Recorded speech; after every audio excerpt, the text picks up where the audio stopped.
Bet mēs turpinām analizēt vēlēšanu rezultātus. Nacionāla apvienība ir pamatīgi audzējusi savu pārstāvniecību Saeimā, iegūsi vairāk nekā 16% vēlētāju atbalstu un 17 vietas parlamentā.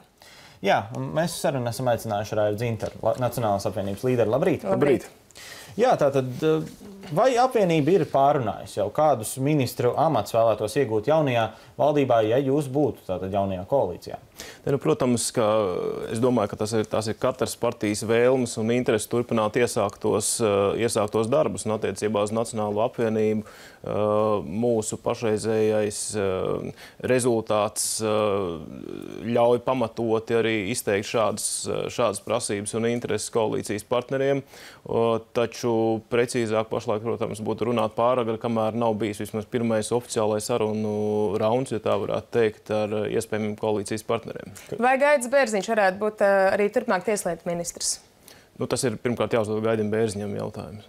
Vai neesat pārunājuši šo jautājumu partijā?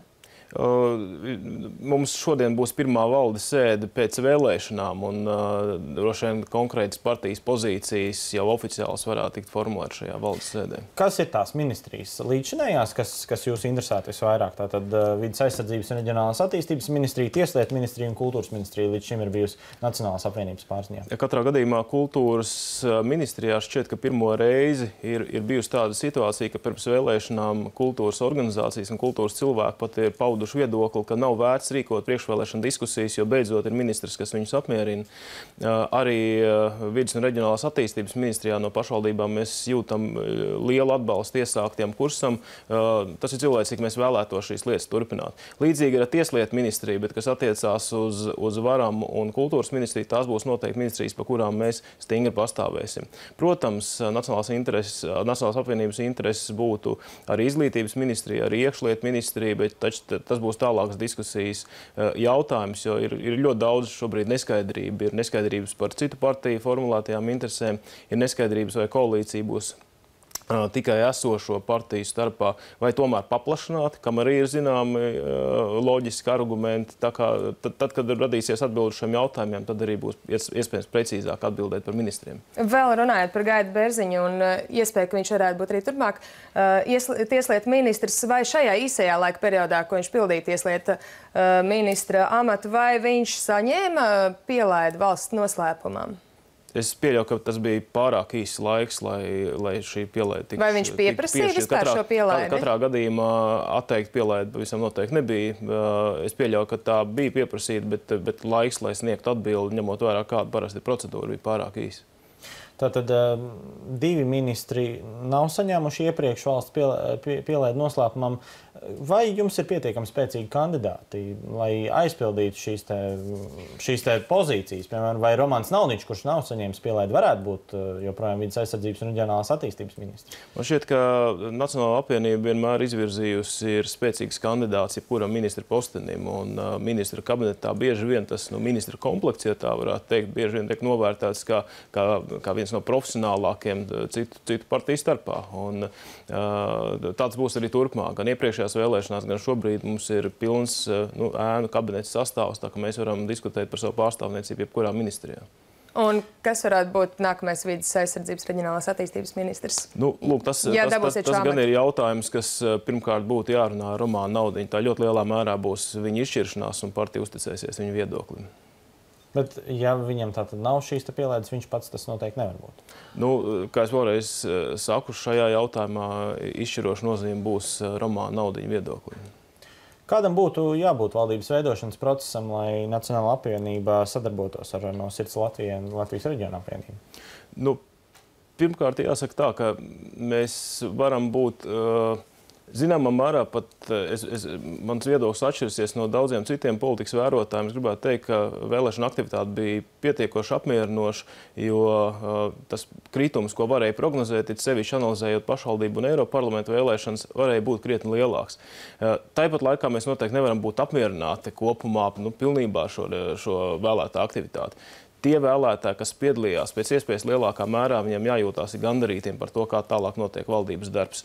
Līdz ar to, manuprāt, tomēr ir jāizdara viss iespējamais, lai koalīcija būtu iespējami plašāka. Protams, nav runa par saskaņas centru, tas jautājums, kā ir bijis, tāds tas arī paliek. Tas mūsu skatījumā būtu vienkārši, tā būtu pretvalstiska rīcība, taču attiecībā uz reģionu apvienību, manuprāt, būtu esošajai koalīcijai jāmeklē veidi, kā atrast labvēlīgāko sadarbības modeli. Jā, runājot par šo arī saskaņu, tātad nav nekādi varianti jums būt ar viņiem vienā koalīcijā, pat ja viņi, piemēram, atsakās no līguma ar vienoto Krieviju, par ko, tā visai, protams, ir izskanējis apaļiem vārdiem, bet izsakās Jānis Urbanovičs. Man jau šķiet, ka pirms manis diezgan precīzi par šo jautājumu izteicās Viņķeles kundze, un es daudz neatkārtošos, teikšu tikai, ka valdība, protams, veido programmātiski un ideoloģiski līdzīgākās organizācijas. Pašlaik līdzinējis ne tikai formālus papīra, bet arī praksē saskaņas centra darbība ir vairāk sev apliecinājusi kā Kremļa sadarbības partneris, tātad arī politikas īstenošanā. Un mirklī, kad mūsu strateģisko partneru ASV, NATO, Eiropas Savienības politika ir tieši pretēji Krievijas īstenotai politikai, mums pašiem iesaistīt valdībā, tātad Putina sadarbības partnerus, tātad vēlreiz saku, nav runa par papīru, bet praksē, tas būtu pilnīgi neloģisks gājiens. Ne tikai neloģisks, bet tas būtu bīstams gājiens no Latvijas interešu viedokļa. Vai redzat iespējas sadarboties ar No sirds Latvijai? No sirds Latvijai ir ļoti neskaidra organizācija, un sarunas noteikti būtu nepieciešams, lai noskaidrotu katra deputāta pozīcijas, jo šī organizācija ir izveidota īsi pirms vēlēšanām, līdzīgi kā savulaik Zatlē Reforma partija, un kā Zatlē Reforma partijas piemērs liecina, ka šie ievēlētie cilvēki mēdz šādās situācijās būt ļoti dažādi. Tā kā iespējams, ka kādu varēja sadarboties. Vai izskanējušie pārmetumi, ka No sirds Latvija arī ir tuvas attiecības ar Krievijas politiķiem, Krievijas oligarhiem, jūs nemulsina? Šie pārmetumi ir izskanējuši, taču mēs neesam dzirdējuši konkrētas pozīcijas un neesam redzējuši Sudrabas kundzes partiju praktiskā darbībā. Saskaņas centrs ir savu pret valstiskos, gribētu teikt, nostāju pierādījis ar konkrētiem balsojumiem, solot vienu no Saeimas tribīnas un solot aizstāvēt valsts valodu kā vienīgo valsts valodu un reāli aicinot iedzīvotājus balsot par 2 valsts valodām, piemēram. Vēl jājautā no programmas skatoties viedokļa, kas ir tās galvenās iniciatīvas, kuras jūsuprāt Nacionālajai apvienībai būtu svarīgi vispirms prioritārā secībā īstenot šajā Saeimā?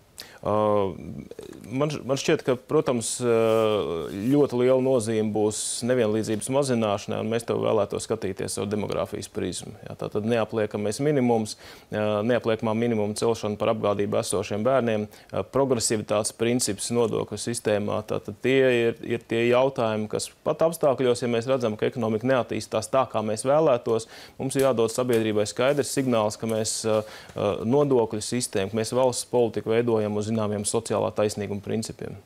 Paldies! Sarunājāmies ar Nacionālās apvienības līderu Raivu Dzintaru, bet